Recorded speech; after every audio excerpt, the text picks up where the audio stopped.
ಸುಖವನ್ನೇ ನೀಡೆಂದು ಎಂದು ಬೇಡೆನು ನಾನು ರಾಘವೇಂದ್ರ. ಮುನ್ನ ಮಾಡಿದ ಪಾಪ ಯಾರ ತಾತನ ಗಂಟು, ಮುನ್ನ ಮಾಡಿದ ಪಾಪ ಯಾರ ತಾತನ ಗಂಟು, ನೀನೇ ಹೇಳು ರಾಘವೇಂದ್ರ. ಎಲ್ಲಿದ್ದಾರೇನು ನಾ, ಹೇಗಿದ್ದಾರೇನು ನಾ ರಾಘವೇಂದ್ರ. ನಿನ್ನಲ್ಲಿ ಶರಣಾಗಿ ನೀ ನನ್ನ ಉಸಿರಾಗಿ ಬಾಳಿದರೆ ಸಾಕು ರಾಘವೇಂದ್ರ. ಹಾಲಲ್ಲಾದರೂ ಹಾಕು, ನೀರಲ್ಲಾದರೂ ಹಾಕು ರಾಘವೇಂದ್ರ.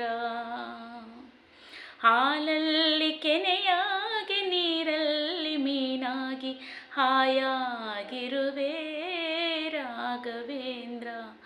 ಹಾಲಲ್ಲಾದರೂ ಹಾಕು, ನೀರಲ್ಲ. ನಮಸ್ಕಾರ ಎಲ್ರಿಗೂ. ಗುರುವಾರದ ದಿನದ ಎಲ್ಲರಿಗೂ ಒಳ್ಳೆಯದಾಗಲಿ. ನಾನು ಹಾಡಿದ್ದು ಇಷ್ಟ ಆಗಿದ್ದರೆ ದಯವಿಟ್ಟು ಲೈಕ್ ಮಾಡಿ, ಸಬ್ಸ್ಕ್ರೈಬ್ ಮಾಡಿ, ಶೇರ್ ಮಾಡಿ. Thank you so much. ಹೇಗಿದೆ ನಾನು ಹಾಡಿದ್ದು ಅನ್ನೋದ್ರ ಬಗ್ಗೆ ನಿಮ್ಮ ಅನಿಸಿಕೆಗಳನ್ನು ಕಾಮೆಂಟ್ಸ್ ಬಾಕ್ಸ್ನಲ್ಲಿ ತಿಳಿಸಿ ಅಂತ ಹೇಳ್ತಾ ನಿಮ್ಮೆಲ್ರಿಗೂ ನನ್ನ ಹೃದಯಪೂರ್ವಕ ಧನ್ಯವಾದವನ್ನು ತಿಳಿಸ್ತೀನಿ. Thank you.